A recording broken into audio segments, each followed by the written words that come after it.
Hi, guys. Welcome to Vulture Fest. I'm Rachel Handler. This is Elizabeth Olsen, as you already know. Hi. We're going to be talking about his three daughters for a while. Then we'll be going back and looking at your illustrious career. We'll be looking at some clips. So let's get started. Tell me how you're feeling. You're a little bit out from the release of his three daughters, and I know you said it's been about a month since you've talked about it, and some things have changed. I'm curious what you meant by that. What's been the reception, and how have people been talking about it? Well, I think we just had a break from doing press in August and September, and I think we had maybe a month off, and then we had kind of a random Q&A not too long ago, and it's just nice talking about it because I think I don't know, I nothing has really changed per se, but I have been able to speak with more people who have seen the film, who found the film in different ways, friends of mine who said, why didn't you warn me? And there's a part of me that thinks, not insensitively, but very kind of practically about our collective experience having to deal with mortality and hospice. And I assume if it's not something you have directly had to deal with, that there's someone who's very close to you who has. And so for me, there's no idea to warn people. Yeah. And there's and knowing that there's different sensitivity levels, but for friends who are like, I'm actually very happy you didn't, because I actually found it to be very cathartic, and it made me feel not alone in the experience. And I felt like and that it captured a moment for them that felt very confusing and complicated. And like Ozza writes into the movie that films don't always get it right, which is why he kind of omits so many things, like looking at the father in the room, because he didn't really know how to show that well. And that's Oz's words. I'm sure he would have done it beautifully. But so it's been a nice film to talk about and to talk with other people about. And it was a film that was made with... Sorry, I'm such a long-winded person. I love it. This is great. This is perfect. I do love a dialogue, but I also am like, and then that let's thing. Go. But it was such a short film, and when we were shooting it, it was 17 days, and it was in between Thanksgiving and Christmas 3 years ago. And it felt like we had no expectations of what would come of it, that the whole point of the exercise of doing it was for the three of us to get to work with each other and to work with Giovanna Depo again as well, and Ozza, obviously the writer-director as well, again, and it really filled up like such a more expansive space than just 17 days can allow in ways. It felt like a true just pure experience that you kind of only have in your first couple projects, where there are no expectations. And it was a return to that in many ways. And so the reception of it, Netflix's care of the film, releasing it theatrically, making a 35 millimeter print, the way they've cared for it, I think has been an expectation that none of us really had while making it. And it reminds you of like the reason how to go in anew to projects every time. Totally. And Ozza wrote it specifically for you, right? And he like hand delivered you the script. And I'm curious if you can tell us about that moment. What was that like, and what did he say, and what was your response? So Ozza and we worked on a show that we were talking about, Sorry for Your Loss. We did 2 episodes together, one first season, one second season. And since then, and we met 2018, he and I stayed very close friends and talked a lot about things we were working on and we even pitched something together. Like we were always trying to collaborate. And so I wasn't that surprised that he, not that he wrote something for me, but that he wanted to collaborate again, because it's a constant conversation. What surprised me was it was while he was writing, he realized he first had these ideas, and then it was like, I think he said he was maybe like a quarter into it, and he started imagining me, and he started imagining Carrie, and he started imagining Natasha. And he didn't know Natasha that well, but he knew Carrie and I fairly well. And And so he wanted it to feel, like I was saying, this like protected space where it didn't feel like it was a part of the system that we've all become used to in this time right now with how we raise money for independent films.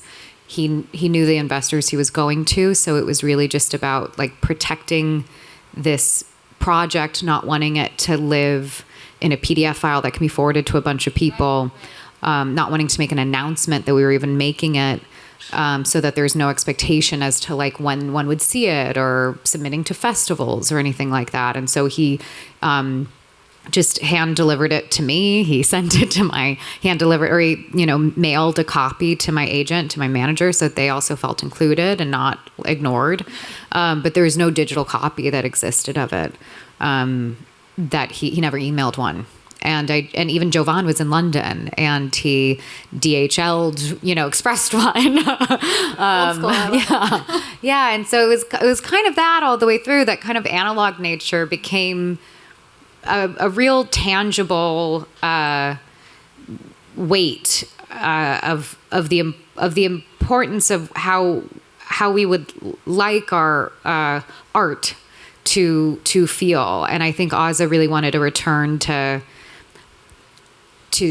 making something that was so completely his, without other cooks in the kitchen telling him what to do from a financial perspective. So he wrote something that could be directed and made for so small financially, and that he could edit again for him. Like he's been working with the same editor and the same DP for like 15 years.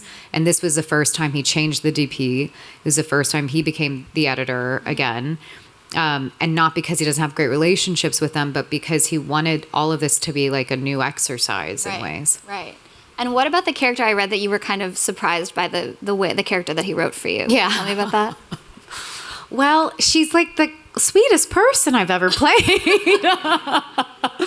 I think there's a few things, right? So sometimes when you're reading, you think about an arc. You think about something that feels outside of yourself, and at least I sometimes want to be challenged by people's belief system who I play, so that I can challenge my own.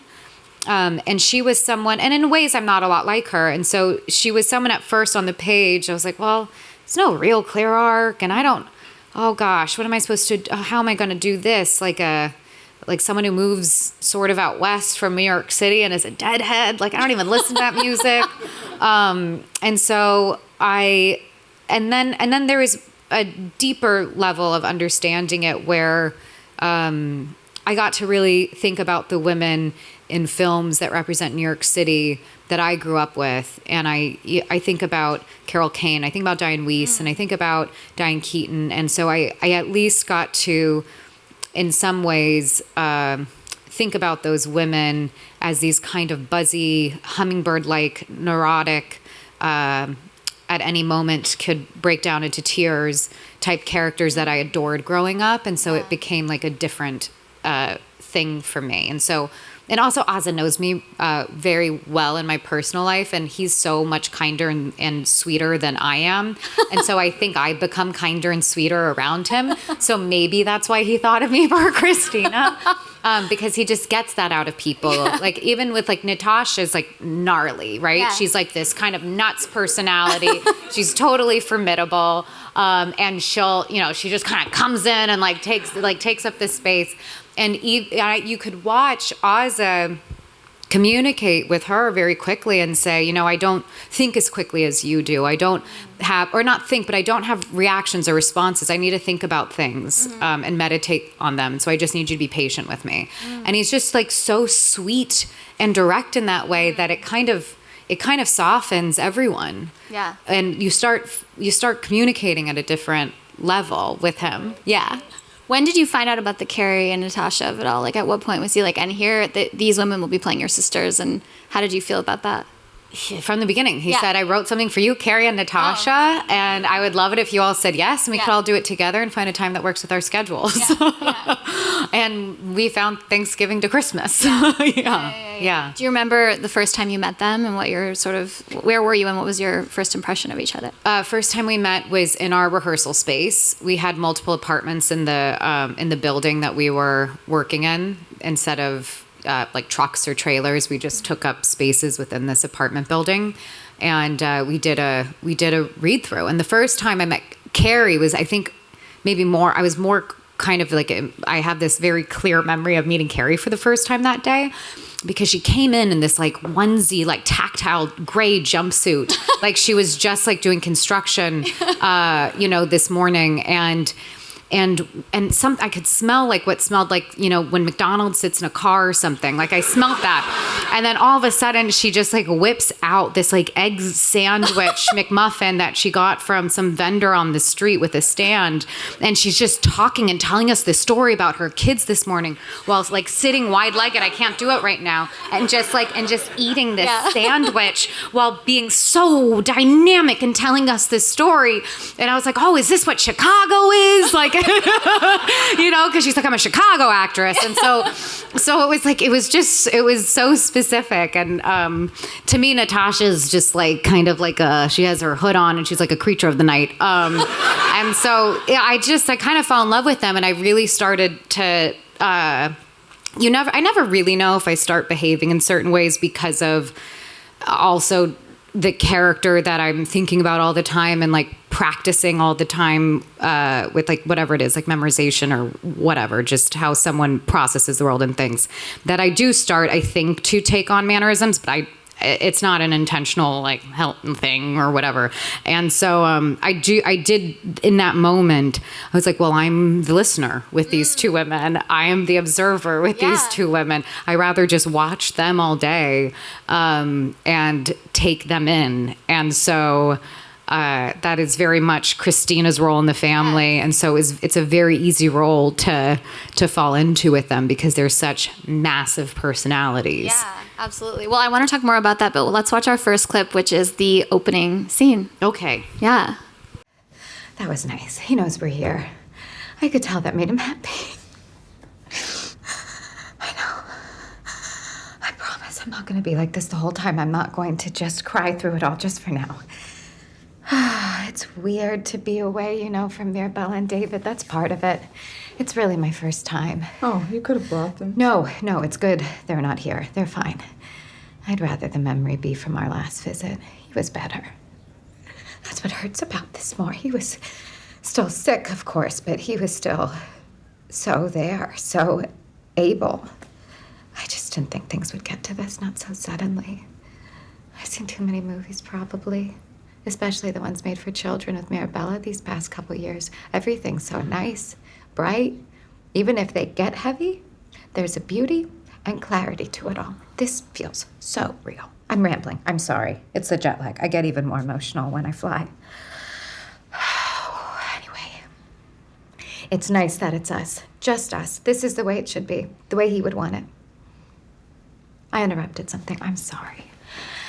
How are you, Rachel? I feel like we haven't spoken since Thanksgiving. How are you? I'm all good.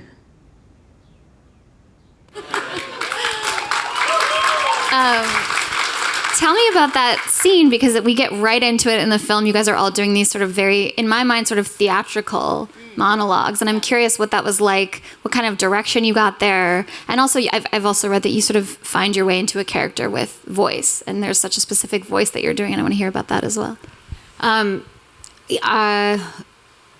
So it was our first day on set. It was the first thing we shot was Carrie's monologue before this. And I guess to start, when you receive a script and you have characters that are just speaking monologues to each other, that's very rare. And it excited me because there's so few, I think, films where it's that dialogue driven.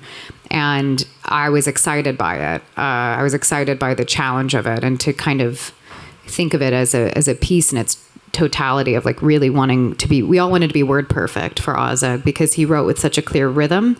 And that was really what our rehearsals were for the few days that we had them, was trying to understand the rhythm of what he wrote, because he uses our voices almost like part of a score. It's how he imagined it. He imagined it in like, as we were all different notes. And so there's different beats and there's different pauses. And then you have the tableau images throughout the film that kind of create these like maybe act structures, but maybe it's not even as specific as that, but maybe it is. And yeah, the film starts with these women playing into these, playing into these ideas. It's me just disagreeing with myself.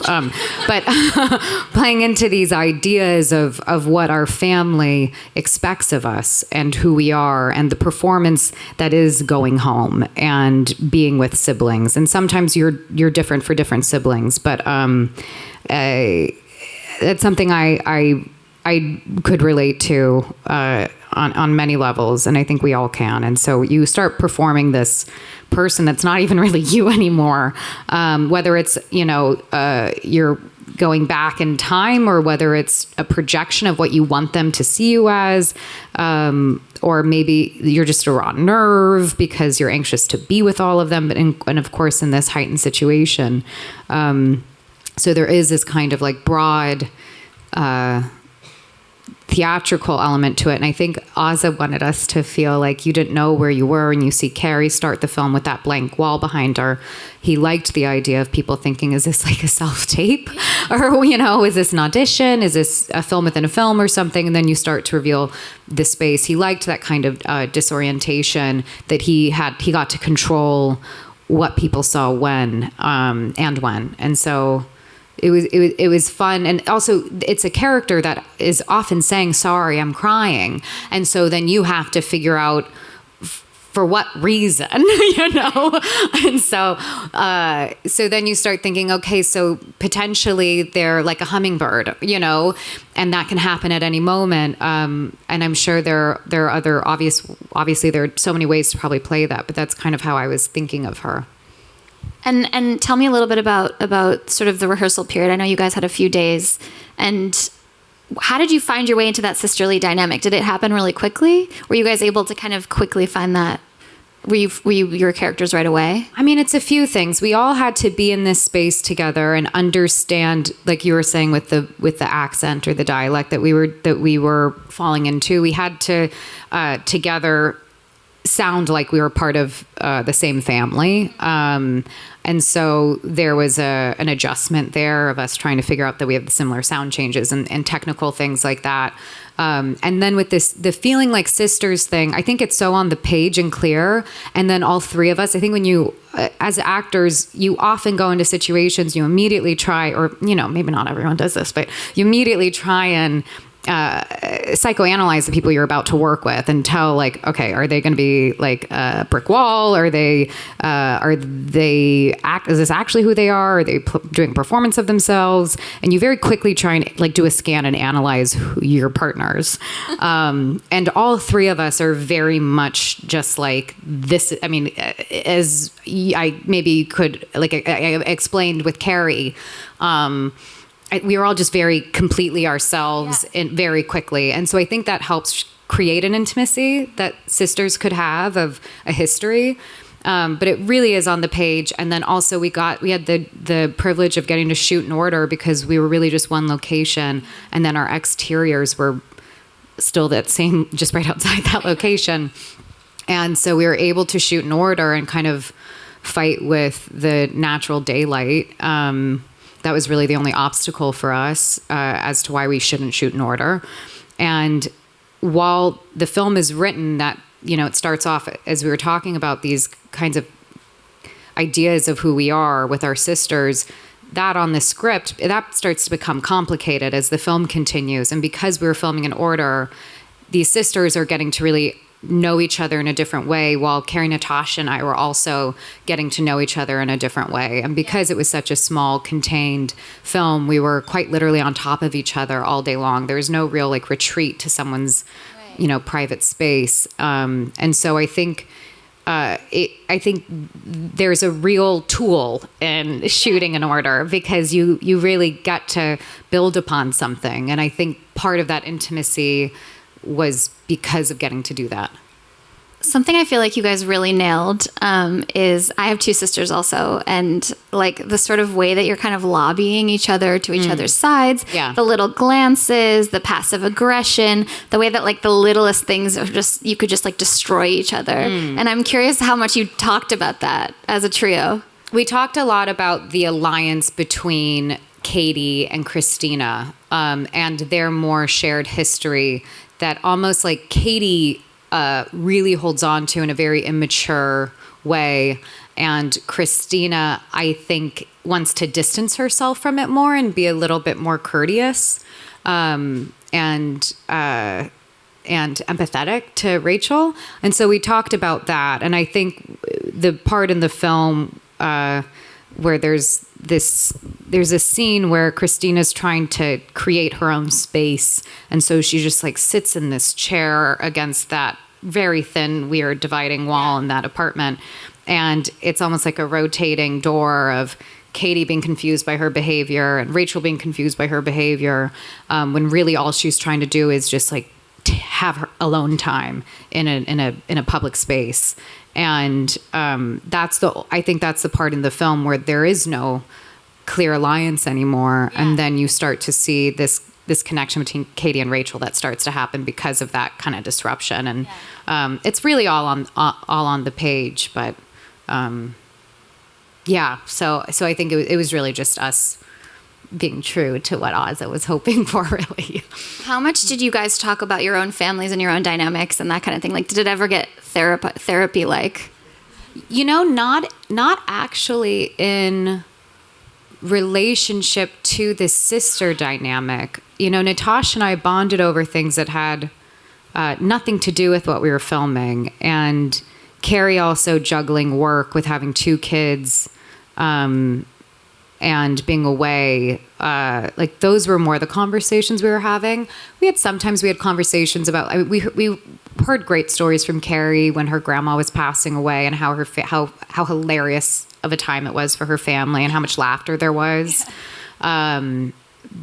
And so we talked about those kinds of things. We didn't really talk about, I think there's something about blending things that are too literally close to what you're shooting that doesn't allow you to have distance enough to do your job the best you can. And so it's not something I really think about intentionally, because then that's assuming that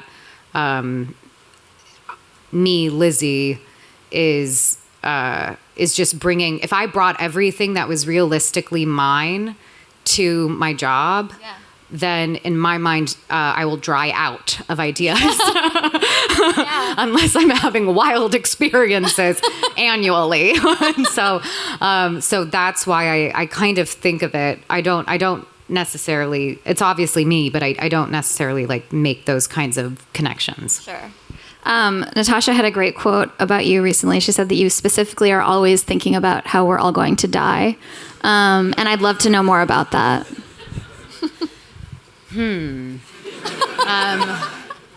Well, we are. So true. So true. I think about it all the time. I think about, what do I think about? I just think about, I think about how we're mortality constantly. And I think it's because I'm not one of those people who's like, I've really thought about it and I'm okay. You know? About death. Yeah. I've met people who, I know. who are like, it's going to happen and I'm okay. They're usually surfers, you know, or they have to like, they're deadheads. Yeah. They're deadheads, but they're like shark might get me, but if it gets me, I'm doing what I love, you know, that kind of thing. And so I'm not one of those people. No. Both my mom's parents died in two separate car accidents when she was in her 20s. Oh my God. and so I don't drive fast. You know, I don't like adrenaline rushes. Like, it's just, I think it's a lot of fear-based actions on my part. But yeah, we're all gonna die, and I think about it a lot. Great. Yeah. Well, and I was going to bring up too, like, I feel like you've done a lot of projects about grief and dying, and Yes, and I don't mean to. you don't mean to. No.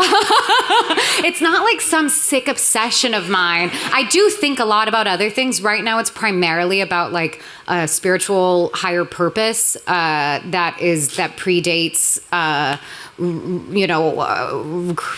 religions, Can you say more? monotheistic religions. No, it's just like kind of what my obsession is. So I'm right now reading a book called God, Humans, Animals, Machines, you know? So I'm just like trying to understand what it means to have like a body and a soul, and you know. Can you fill us in when you figure it out, or Yeah, sure, where are I'll you at try. now? Okay. But you know, there was a time where we in ancient, like the ancient philosophers, we referred to the temporal body and the atemporal body. And so we, you know, there are things that we cannot quantify that we do with science. We cannot quantify how much artistic something we have. We cannot quantify how much we love. We cannot quantify so many, you know, or your morality. Like, you can't actually, you can't quantify that. And I think we try with all this like technology shit of like, you know, 3.8 stars or whatever. Like, you can't actually do that. And that's called the atemporal body or the soul or something. And so, yeah, I'm just kind of obsessed with what gives us purpose. And sometimes it's something that's like children, or sometimes it's art. It could be to be of service. And so, yeah, so I think about that a lot. And I think we're kind of in a cultural death valley of about remembering like what actually connects us all, and we just keep dividing and hating each other. And so yeah, so I think about that all the time. Great. Sorry. No, that was amazing. Okay. I also think about those things quite often. So this is great. Okay, let's cue the third clip, which I think is apt. Okay, great. This is the third one. This is the argument. This was only clip. supposed to be an hour. And We could talk about this for the next 30 minutes, but I'm There's like stopping 7 myself. clips. Yeah. Sorry. What's going on here? Well, I'm trying to apologize to her, but as you can see. Fuck your apology for real. Nice. Nice. You slammed the door when he's dying next door. You're a fucking spoiled bitch. What the fuck are you doing? No, what are you doing? You have no idea. I will fucking destroy you. Yes. You're a fucking punk. That's it. You're a leeching, broke ass. Christina, you need to get this bitch out of here. Bring it Look on. at her. Stop it! I hate you both. You're both fucking assholes. You're little fucking kids. Christina, where are you going? I love that scene. We've all been there. Oh, I don't know. I mean, to yell like that's like quite a thing to get in those kinds of like I've never been in a physical fight with people in my family. So Never, even as children. there's like a stop hitting yourself, Sure. you know, but like, and then maybe like a couple drownings by my brother. Yeah. But like, that's it, you know, it's playful. It's like, wasn't it called like the washing machine or something? I don't know. Like it. Tell me about filming that. I'm curious because the whole film, like you were saying, you're doing this sort of hummingbird repression thing. And then was it just like cathartic to film? How did you get there emotionally? I think the thing that we tried to figure out as much as possible was the physicality for it to feel like it was actually physical, right? And you're filming. And so there was this kind of allowance of us all having to be like, it's okay if you push me, it's okay, it's not hurting, that kind of thing. And you know, the thing that I actually had to work most actively on was forgetting a Diane Keaton performance in The First Wives Club. Oh. Where her husband is sleeping with her therapist, and she starts screaming, and she goes, "I'm serious!" yes, or whatever. And so I just wanted to make sure I wasn't doing my impression of that more than anything. When I read it, I was like, oh shit, this is all I'm going to be able to think about, because I watched that movie 128 times probably. Yeah. Yeah. That is so funny. So how did know you that part? You know that I know part. exactly what you're talking about. So great. She's right by that white door, and she exits, and she goes, Mom! And then goes into the hallway waiting for the elevator. That's amazing. Yeah. I'm curious, did you guys ever find yourself, were there ever any sort of like sisterly arguments that the three of you had? Like, did you find yourself kind of falling into that dynamic between the three of you, or was it just completely No, I blissful think the only types of I don't even know if I would call them arguments, but maybe discussions, disagreements, were always about how our day was going from like a very technical perspective. Do we have enough time? Are we making sure we have enough time for something that's important? Like Natasha and I both get very involved in how the day is run, how it's scheduled, how things are prepared or not prepared. And as I mentioned, she has a bigger personality than me. And so I just kind of let her be that person. And then I would participate in ways where I felt like there's like, a need of balance or something. But never like that. Never like a real disagreement about anything. You didn't beat each other up like in the film? No, I've never been in a fight. Wow. Only Good for on you. camera. Good for you. Good for you. And you lived with Natasha. Or no, you lived with No. Carrie. It's confusing. It's Okay. confusing because we had all these apartments in the building. That's not where we were sleeping at night. No. But you lived. You didn't. Okay. No, my husband and I rented a place. Oh, okay, amazing. Carrie lives outside of the city, but all day long, she and I had a shared apartment as if it were a trailer. Oh, okay. So a lot of journalists have misquoted us. I've read that you live together. Okay. Yes, a lot of journalists have misquoted us. Even when sorry we for our say, and we don't mean literally. That has happened so many times. And Carrie will text me and be like, they got it wrong again.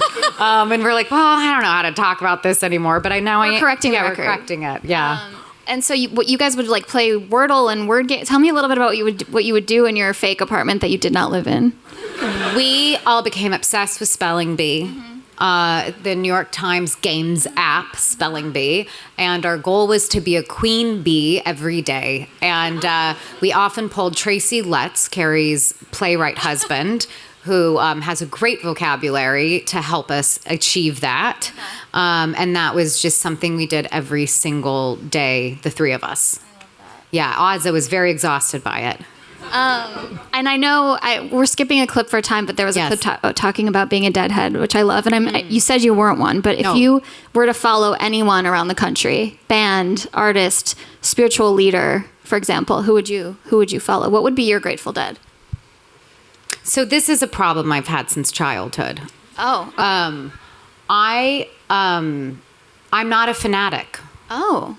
I never had a toy I loved that much. Okay. I never had obsessive attachments, which has allowed me to move around the world doing my job without my heart being broken because I'm detaching from something. I love being in transition always, and so. Yeah, that's how I answer that question. That's incredibly healthy. I don't know, actually. I think it is. I think that's like what Buddhism is.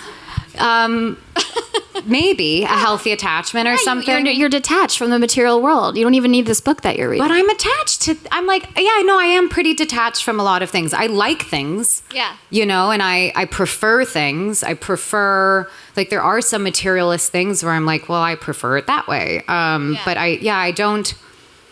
I don't know. Like, I really don't know. I would like to, if I had to be on the road for the rest of my life, I would like to have a kitchen. Like, and like a miniature, like some pots with herbs or something. But I don't know. Maybe I don't even want to do that, actually.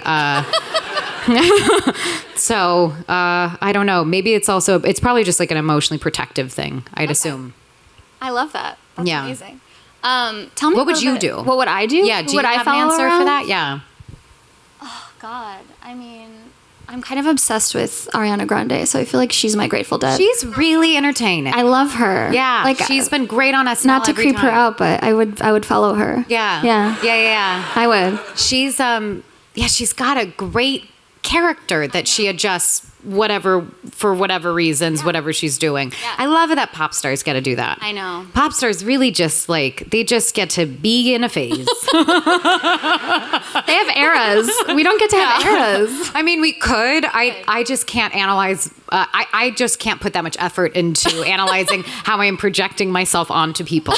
But I appreciate that it's part of the entire art, really, Yeah. of theirs. Yeah. Absolutely. Yeah. Pop stars are important, iconic images. Sure. Yeah. Of course. And important. That's maybe that might not be the right word, but but it's nice to have. Yeah. Yeah. Totally. For We love pop distraction stars. of our mortality. Yeah. To stop us from staring into the void. We need her. Yeah. Okay, tell me a little bit about. I know you've said previously that you don't want to do projects that are just streaming, and theatrical release is very important to you. Yes. And so, tell me a little bit about navigating that. Obviously, this was in theaters briefly. Yes, which is as much as they do actually at Netflix, and they do 2 weeks, and I was so grateful that they did that. I thought the way they released it was really beautiful. They gave us multiple 35 millimeter prints of the film so people could see it projected in multiple theaters in Los Angeles. I know in New York, and I'm not sure really where else, but I was so grateful that they did that, and they kind of took care of this analog nature of the film that we loved. And I do think that I have a gratitude that they made sure that, knowing that was important to us, that it was honored. Was it something you said, like, I need this to be theatrical? Because I know you also it was something that Ozza said. Okay. Yeah, Ozza wouldn't have made a deal if he didn't get to have a theatrical release. And it ended up a 35 millimeter print was not part of that. That was more like they did that just kind of because it was something we asked for as a group, and it was something they were happy to do, and knew that it would create more of like an event around going to the theaters when you get to have those. Going to see a film print of something, like anything can happen. There is a human involved in projecting what you're watching, and there's you could see stitches sometimes based on when people are changing the reel over. And I got to see The Brutalist in 70 millimeter at the Arrow, and it's different. It's something that feels more alive, and it was such an energized audience, and I understand that TV is at home, right? So that's streaming, or that's a network, or a network usually has a connection to streaming. But I do think, making an independent film, sometimes you won't have an option.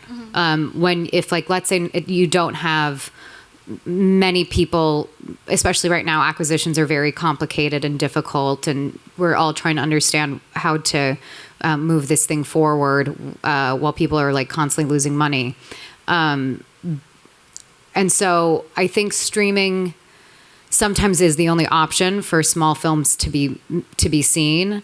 I just don't have an interest in making something with the intention of knowing it's for streaming. For a film. Mm-hmm. Because I think a few things. I'm grateful that these big movies, I do not blame them for the way we watch things now. Like, I don't agree with that at all. I agree with what P.T. Anderson said, which was these Marvel films specifically, I can speak to being a part of them. They help keep theaters able to pay the rent.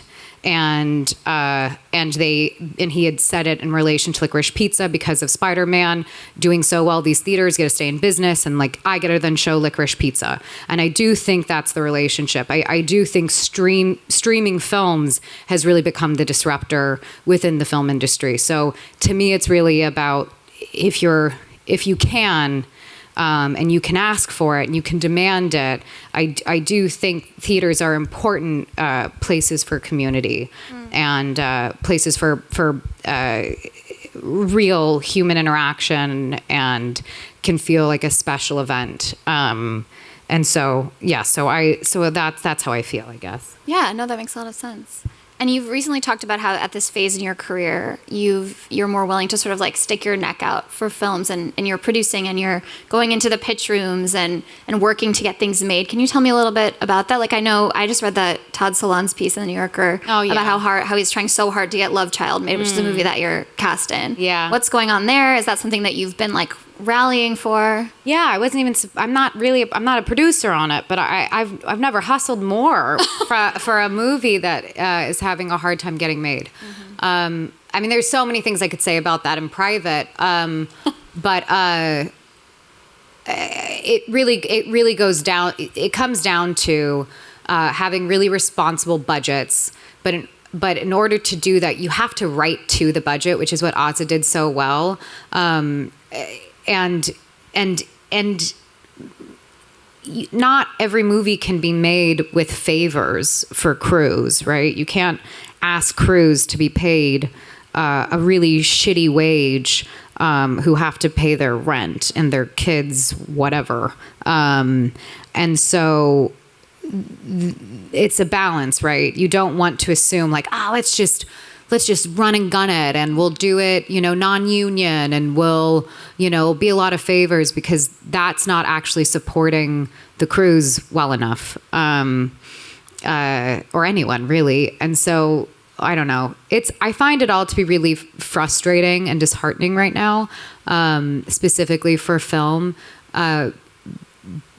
And I just have to remember that there are studios that do quite a range. Searchlight, for instance, being one of them. They do like quite a range of films. There's studios that are making movies of those kind. But I don't know. Yeah, there's a lot of.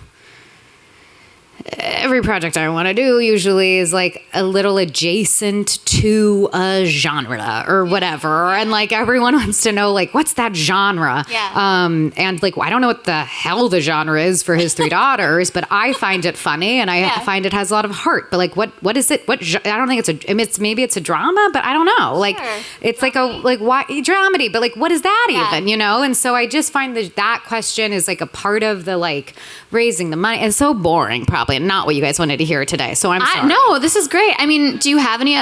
Can you tell us anything about the Todd Solondz movie? No, There's it's nothing. just. I mean, if anyone who's writing about this interview today, if you guys want to make like a big bold notice that says Todd Solondz needs money to make a movie, that would be great.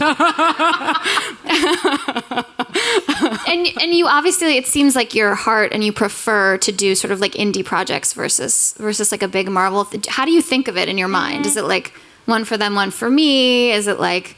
I'm not sure yet. I never really had the mentality of one for them, one for me. I think because I've had Marvel has been such a consistent thing I've been able to return to, and has created what's the word? Some feeling of insurance in my life that has given me freedom to choose other jobs. So I haven't felt like, and then I'll do this to do this. Returning to Marvel has always felt like a choice, not like someone's making me do something. And it's always been, when I say always, I mean in the last like 6 years of like the 11 or something I've been working with them. I really, every time it's character driven, and it's always like, we have this idea.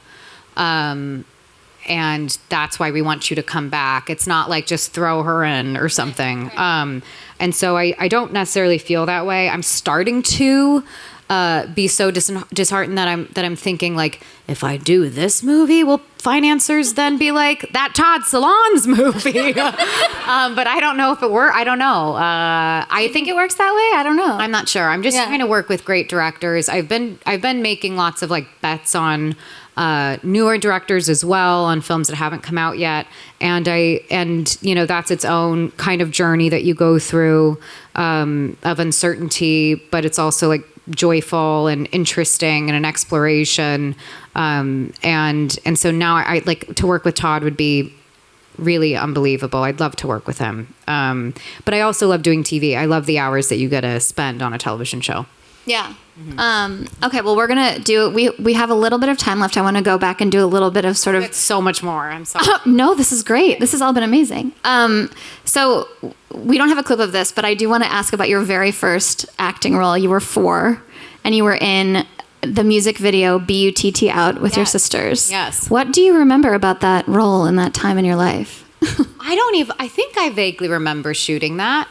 They're very mean to you. I rewatched it. They're kind of bullying you. So it was this constant that happened, when you have 4 kids and 2 of them are working, the other 2 go to the set after school. Yeah. And that is your daycare, which was nice because there's teachers there and things like that. So I got to learn young or, things like that. And so sometimes they would just say, hey, Lizzie, we wrote you into something. There was really no more thought than that. I did love performing as a kid and did a lot of ballet. I did a lot of theater camps. I did some like acting like classes. I thought I maybe, that was that, right? This is something separate. And so I thought maybe I wanted to try it out professionally. And maybe because of Jenna Malone and Stepmom or something. So good, yeah. And so I think more like that. I was like, oh, that'd be fun to do something like that. And that was maybe 6 months of my life. I was 8 or 9, and I was doing auditions.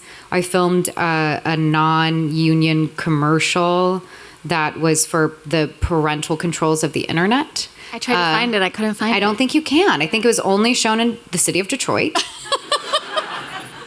And I filmed probably like labor laws were, not great because I think I was filming at like midnight downtown LA. Like it was very weird. You were in character as a person. Brought my own a victim of the clothes. internet. Yeah. It was strange.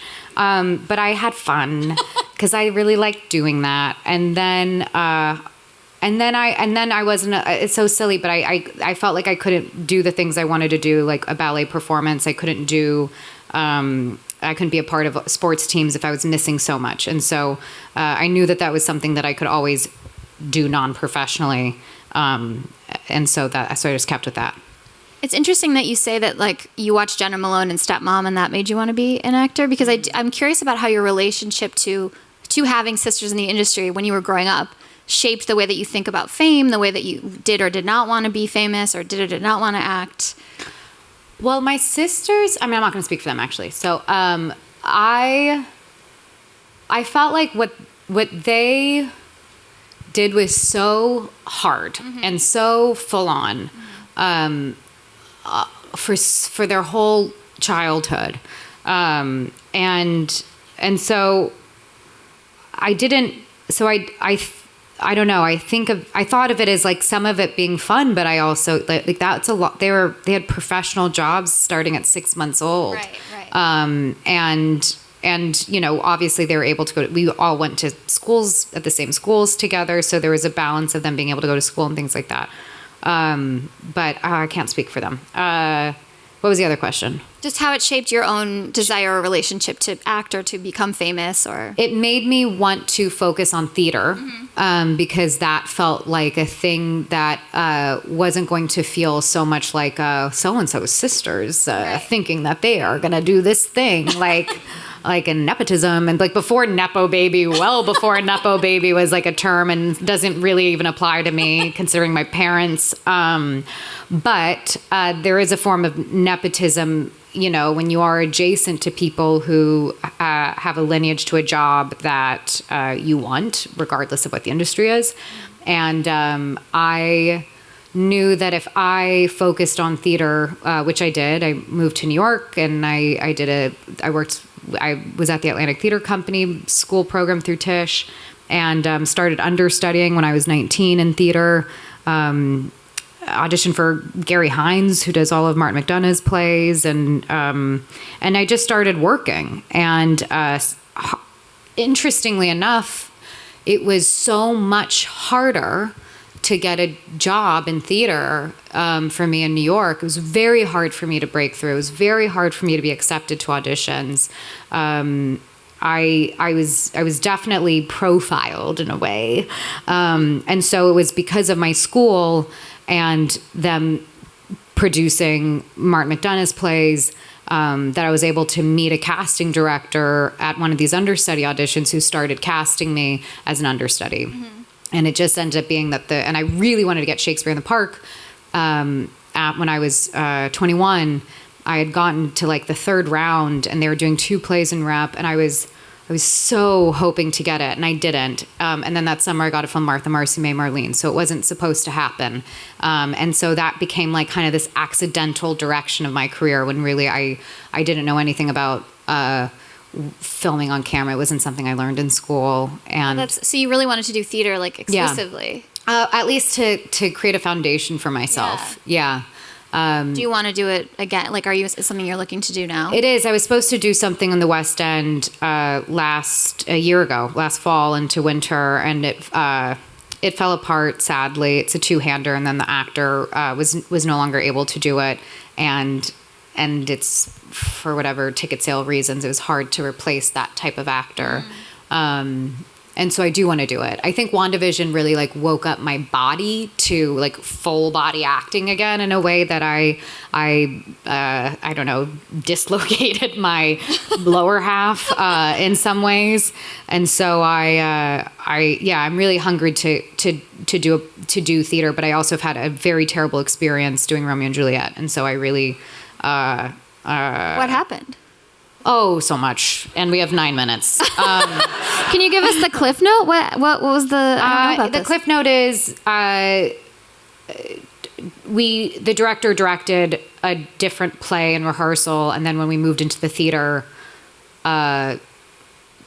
she directed a totally different thing for the theater, and then we had to open in 2 weeks or less, and and it was just kind of a disaster. When was this? This was.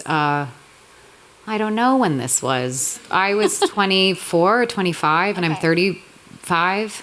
Okay. So it kind of put you off for a bit, maybe. It was terrifying. Daphne Rubin Vega was my nurse, and she was telling me, like, Lizzie, this is not every experience. This is she's been doing this, for whatever at the time was like 30 years. And she was like, in 30 years, this is my top 3 of worst experiences I've ever had. Don't let this deter you. And I was like, sorry. I mean, I'm totally freaked now. This was awful. And the plays I understudied were terrible, so I didn't actually end up having the greatest of experiences in the theater. Not like I was choosing as an understudy or not, like, is this worth my time? Like, you're not, that's not the agency you have. Has this it sounds like the direction of your career has maybe like surprised you, right? Like, could you have expected sort of the things that you've done? And no, and I wish there was a part of me that wished there was a bit more time of me trying so that I could create, well, maybe not, I don't know. Because in my mind, I think, well, if I were to have had, like, let's say 5 years of doing some things that no one really saw, there is some sort of work that you put into your own taste, your own dreams, your own wishes that become incredibly thoughtful. And or maybe you're still working out of desperation. Mm-hmm. So I don't really know if there is like more of this transition between college and working professionally, where there's like a bit more God, if I could only, because I think making decisions, I didn't really know what I was doing. Martha was an accident, and the job I filmed around the same time as Martha is this terrible movie called Peace, Love, and Misunderstanding, but it was with Bruce Beresford who directed it, and it was Keener, and it was Jane Fonda. Like, it was a cool group of people, but it's a terrible movie.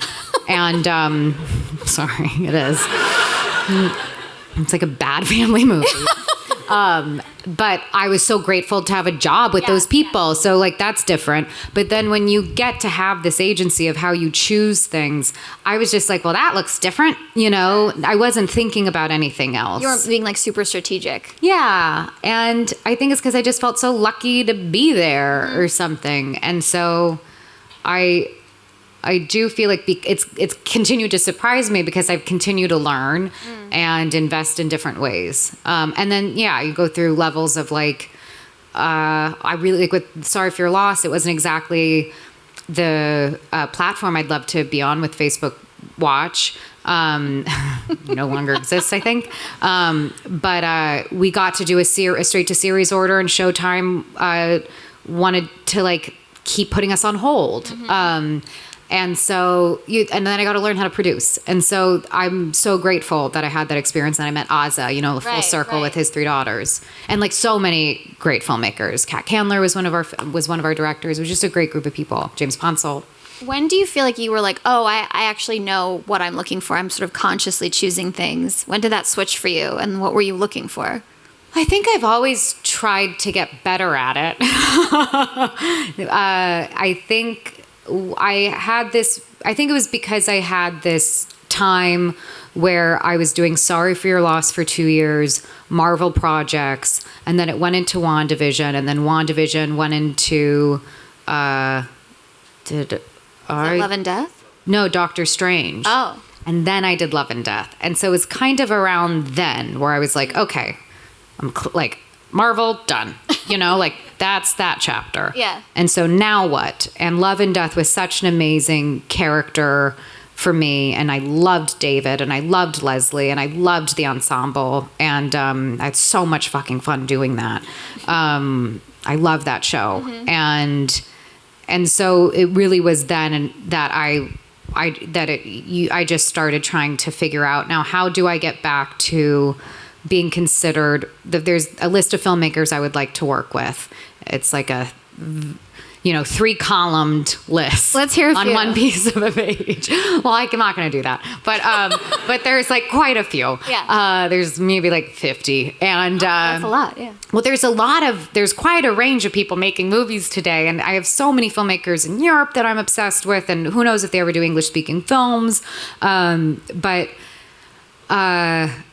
to say that, I think I realized that I wasn't potentially being considered for things I would like to be considered for because I wasn't doing enough of that. And so His 3 Daughters was an attempt at that. Doing a film that hasn't come out, that was in Toronto, called Assessment, was trying to do that with a new filmmaker, Fleur Fortuné, who's a French music director and advertising director, commercial director. And so there have been these clear choices, I think, that have been more about that shift. This is like a new pop star era for you. Yeah, I'm in some era. You're in an era. I'm in an era. And you're doing an Albert Brooks style rom-com, correct? Yes. Can you tell us a little bit about that? Yes, Eternity. We filmed it this summer. Divine Joy Randolph, Miles Teller, Callum Turner, John Early. Our director David Frayne is an Irish filmmaker, and it's like in the style of like broadcast news or a Billy Wilder film. It's a romantic comedy with humor and heart, and and it was fun. I get to play a 92-year-old woman who's in the afterlife, and yeah, well, I guess back to death. Yeah. Can't leave it alone. Is there someone whose career you look at and you're like, I want that? I think there's quite a few. I look at, I think Carey Mulligan. I think Andrea Riseborough. I think Michelle Williams. I think those are the first 3 women that come to mind. I find them all to be really interesting, and I want to watch them all the time. And they're always transforming, whether it's slight or in big swings. And I really enjoy watching them. That's great. Mm-hmm. Well, and if there's anyone in the audience who can fund the Todd Solondz film, I feel like that's... Or ask someone to. Yeah, ask someone to. We'll take the money, or you can find some money. Yeah. What else are you sort of sticking your neck out on right now as a producer, or something else that you're kind of rallying to get made? That you can talk about? I'm going to put a pin in that. Okay. Yeah. Not like a Another Shark Tank time. style pitch. No, because there's like 4, and then I'm sure there'll be more.